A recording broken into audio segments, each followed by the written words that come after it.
Hello everyone, welcome back again to our YouTube channel, and this is me, your Sisilabs Jading. And for today's video mga Sisilab ay magre-reband po tayo ng buhok na naka-bleach at meron tayong itatry na isang pang-reband. And before we jump to the application ay talakayin muna natin yung naging history ng buhok ng ating client. So pinaka-importante na i-check natin yung client's hair before tayo mag-proceed para ma-make sure natin kung ano yung mga dapat natin gawin sa buhok ng ating client. At itong client's hair natin ay galing ito sa DIY bleaching. So pag sinabi nating bleach mga Sisilab, risky po talaga siya pagdating sa rebanding process. So kung mapapansin niyo yung buhok ng ating client from root to mid parts ay uneven po yung kanyang color, at mula naman doon sa mid to end parts ay purong bleach na po yan. At sabi ng ating client ay na-reband na rin po ito pero medyo matagal na rin yung kanyang last reband. So medyo makakapal naman yung hibla ng buhok ng ating client pero napaka-dry po ng kanyang buhok, lalong-lalo na yung mga parts na puro talaga yung mga bleach or yung na-bleach. So disclaimer lang mga Sisilab, meron naman mga buhok na kahit naka-bleach ay pwede pa rin siyang i-reband.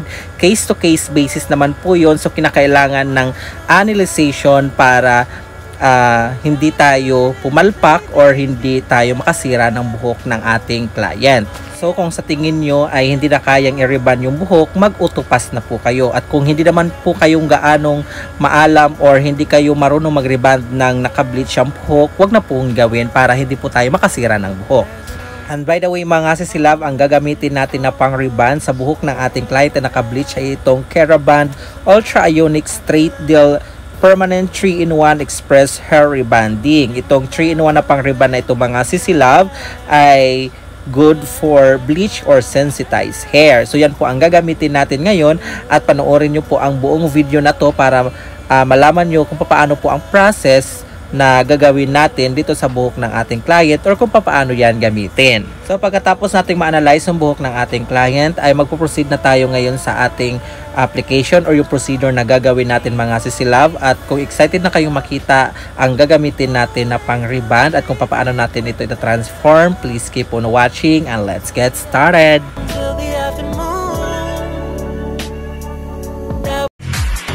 No one ugly allowed.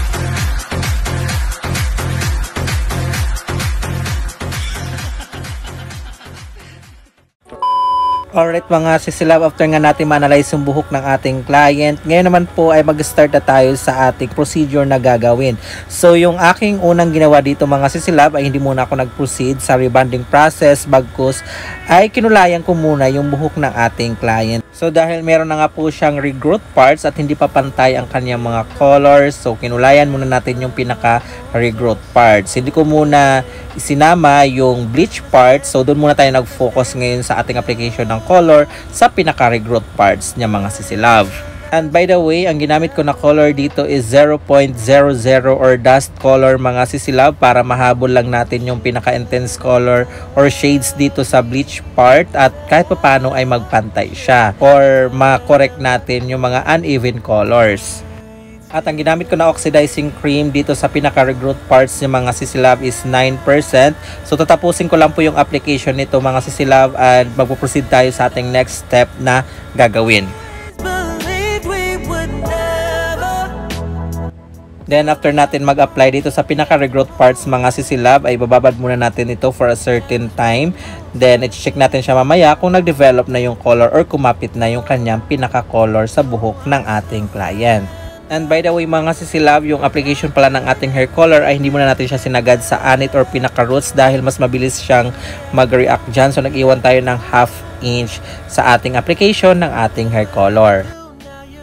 At after nga mag-develop yung una nating in-apply na hair color ay isinunod ko namang applyan yung pinaka-roots niya at in-applyan ko na rin yung bleach part. Pero ang ginamit ko lang na oxidizing cream doon sa root at bleach part ay 6% lang. So aantayin din po natin yan mag-develop, then babanlawan natin siya. Shampoohin natin siya mga Sisilab at maglagay po tayo ng conditioner. At after nga natin ma-process yung hair color ay binanlawan na po natin siya, pinag-shampoo at pinag-conditioner. So ngayon mga Sisi Love ay hindi po natin ito patutuyuin yung buhok ng ating client. Bali, a-applyan natin itong Keraban Street Del Permanent 3-in-1 Express Hair Rebonding for bleach hair and sensitized hair nang basa yung kanyang buhok. So i-prepare natin yung ating gagamitin na 3-in-1 Express Rebonding ng Keraban.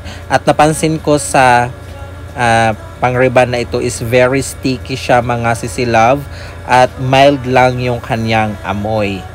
And by the way mga Sisi Love, advice ko pala sa inyo, once na ginamit nyo yung 3-in-1 Express Rebonding na ito sa mga bleach or even sensitized hair, kinakailangan na haluan nyo rin ng treatment or conditioner, or kung meron kayong band protector mas maganda, haluan nyo po kasi napaka lapot niya or napaka sticky. So dito mga Sisi Love ay nag-start na ako mag-apply ng Keraban Straight Del 3-in-1 Express Rebonding. So yung application nito mga Sisi Love ay parang usual lang din po na pang-rebond na nakaset. Though ito ay 3-in-1 pero wag na wag nyo po siyang isasagad sa anit. At siya nga po pala, ang akin naman pong application dito, since yung kalahati ng kanyang buhok is naka-bleach, so nag-focus muna ako doon mag-apply sa pinaka-regroot parts niya mga Sisi Love. Kung napansin nyo kanina, yung ating application sa hair color, same din po yung ating application. Inuna ko muna yung pinaka-regroot parts niya. Pero nagulat ako dito mga Sisi Love dahil yun nga, in-advise ko sa inyo na haluan nyo ng treatment yung pang-rebond na ito dahil medyo mabilis din siya mag-react. So once na napansin nyo na parang natutuyot agad yung gamot doon sa buhok, kinakailangan na alalayan nyo siya ng spray water para hindi siya mag-dry or hindi siya mag-rubberize. So kahit na itong Keraban 3-in-1 Express Hair Rebonding nila is intended for bleach or sensitized hair mga Sisi Love, kinakailangan pa rin po natin mag-hair strand test or i-check yung bawat strands kasi baka mapasobra yung babad natin or makaligtaan natin yung buhok niya is nag-react na sa gamot para maiwasan natin na makadamage or makasira tayo ng buhok or makasunog.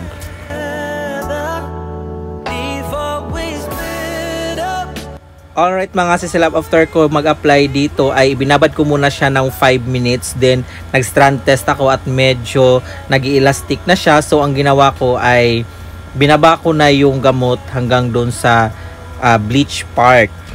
At ang ginawa ko dito mga Sisi Love, nung nag-retouch ako at nag-reapply, inalalayan ko na siya ng spray water at hinaluan ko na rin po yun ng treatment yung in-apply natin doon sa may bleach part.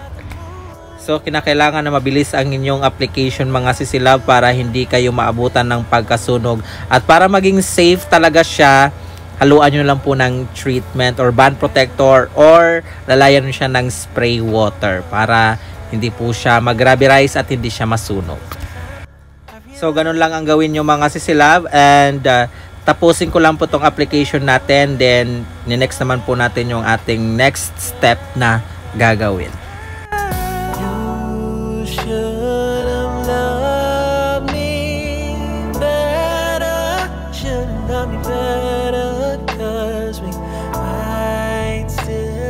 Alright mga Sisi Love, after ko nga mag-reapply at ma-applyan yung bleach part ay naibabad ko rin siya or nag-extend ako ng babad ng another 10 minutes. So advice ko lang din sa inyo mga Sisi Love, ang pagbabad po ng pang-rebond sa buhok ay nakadepende po sa strands ng ating client's hair at syempre yung ating pong application. So hindi po puro parihas yung oras ng pagbabad. Ang ina-advise ko lang sa inyo ay mag-hair strand test po kayo always. At pagkatapos nga ng ating application ng Keraban 3-in-1 Express Rebonding ay binanlawan na po natin. Banlaw lang mga Sisi Love, wala kayong ilalagay na shampoo or conditioner. Then papatuyuin po ito natin ng 100% dry. So as you can see mga Sisi Love, makintab yung kanyang buhok at straight na rin siya kahit hindi pa natin siya na-iron.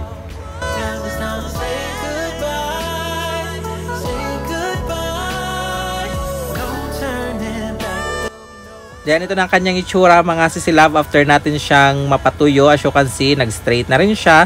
So ngayon naman po ay paplansyahin po ito natin. Then yung pagpaplansya naman natin ito mga sisilab is yung plansya din na usual na pagpaplansya natin sa pagre-reband. Then paper din, then yung gagamitin natin na temperature dito is huwag nyo masyadong sobrang init para hindi po siya mag-dry. So tatapusin ko lang itong pagpaplansya natin mga sisilab at hindi ko na ipapakita yung buong process ng pagpaplansya dahil masyadong mahaba. Pero wag nyo pong i-skip yung video para makita nyo yung tamang process talaga nitong paggamit ng Keraband 3-in-1 Express Rebanding. Alright mga sisilab, so ayun, finally tapos na tayo mag hair iron. Ngayon naman po ay ipapahinga muna natin ito at least 10 to 15 minutes bago tayo mag-proceed sa ating next step na gagawin. So akala nyo after hair iron tapos na. Meron pa tayong gagawin mga sisilab. Since yung pang-reband na to is 3-in-1, so hindi po ito kagaya ng pang-reband na nakaset na mayroong neutralizer. So itong 3-in-1 mga sisilab, bali wala po itong neutralizer. So after natin mag-hair iron, ang gagawin natin ay mag-a-apply tayo ngayon ng Brazilian or hair botox. Ito po ang magsisilbing pinaka-neutralizer natin. So, ang ginamit ko naman dito is PBB 101 Botox mga sisilab. Product din po ito ng Keraband. Pero any brands naman ng Botox ay pwede nyo pong gamitin. And after natin mag-hair iron at nakapahinga na yung buhok ng ating client mula doon sa pagkakaplansya, ngayon naman po ay i-apply na po natin itong hair botox. Kung wala naman kayong hair botox, pwede rin pong Brazilian. Then yung application nito mga sisilab, huwag nyo pong isagad sa anit. At make sure yung application po natin nitong hair botox or Brazilian ay malalagyan lahat ng parts ng buhok. At fast forward ko na rin yung video mga sisilab dahil masyado nung mahaba yung video natin at meron pa tayong after wash result video.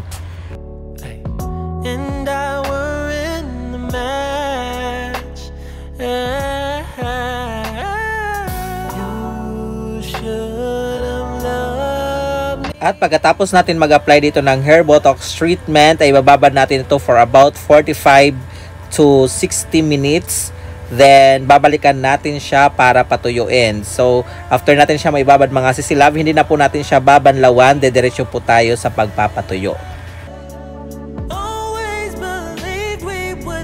And after natin may babad yung hair botox treatment for almost 1 hour, ngayon naman po ay papatuyuin ito natin gamit yung hair blower. Pero yung gagamitin natin na temperature ng ating blower, it's either cold or medium heat lang mga sisilab.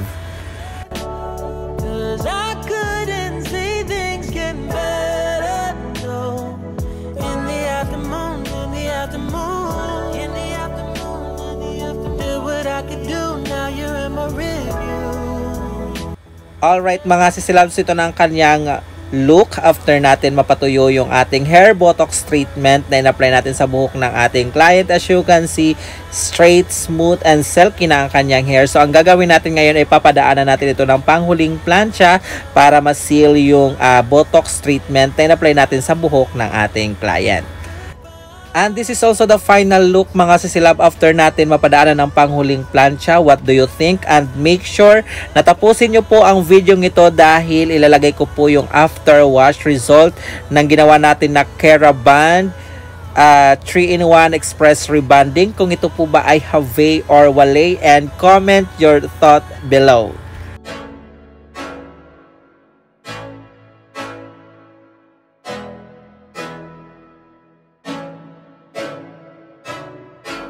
Can't think nothing better than spending my day. Alright mga sisilab, so ito na yung ginawa natin na Keraband 3-in-1 Express Rebanding. Pang 3 days niya na po ito ngayon, so hindi pa ito nababanlawan. So ang gagawin natin ngayon ay babanlawan na po natin ito para makita natin yung kanyang pinaka-result, kung mayroon po bang changes or kung ito po ba ay have or wale. Alright mga silab, at this point na-wash na po natin yung client's hair. So hindi po natin siya pinag-shampoo, pinag-conditioner lang po natin dahil yun po yung ating SOP. Pag bagong banlaw, wag mo muna tayong mag-shampoo. So kinonditioner lang po natin. As you can see, napaka-smooth pa rin niya. So papatuyuin lang po ito natin ng cold lang na blow dry para makita talaga natin yung pinaka-result.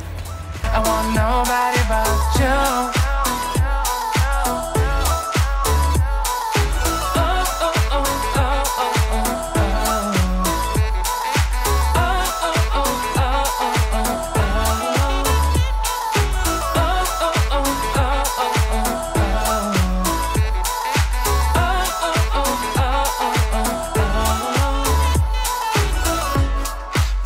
Feel better if I say the songs for you when you feel down and better. Shawty, I'll be there for you. We'll be like Bonnie and Clyde, how with everybody else, you and me against the world, girl. You'll be my B, I'll be your J, yeah. We'll be so dangerous in love, girl. Shawty, where you wanna go, go, go, go? London, Paris, Tokyo, oh, shawty, we could go. Don't need no luggage, nah, nah, nah, nah. Don't need no stress, girl, nah, nah, nah, nah. Just me and your songs alright, girl. I want nobody but you. I want nobody but you. I want nobody but you. I want nobody but you. There you have it mga sisilabs, ito na ang kanyang itsura after natin siyang mapatuyo. As you can see, straight, smooth, and silky pa rin ng kanyang buhok kahit na nabanlawan na natin.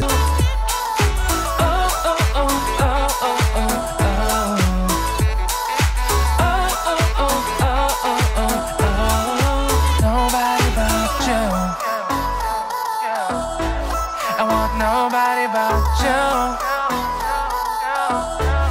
I want nobody but you. I want nobody but you.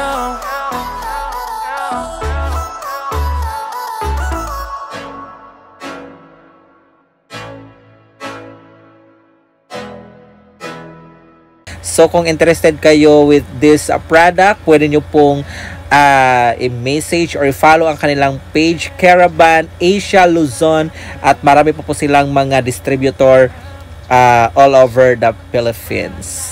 So hanggang dito na lang po ang video nito mga sisilab. Naway nakakuha kayo ng mga tips and ideas on how to rebond bleach hair using this product, Caravan Street Del 3-in-1 Express Rebonding. At kung nagustuhan nyo naman po ang video nito, please give this a thumbs up and don't forget to subscribe to our YouTube channel. Click the notification bell para always po kayo updated pag meron po tayong mga bagong upload dito sa ating YouTube channel. And this is Chading saying have a great hair day always mga sisilab, until our next video. Paalam!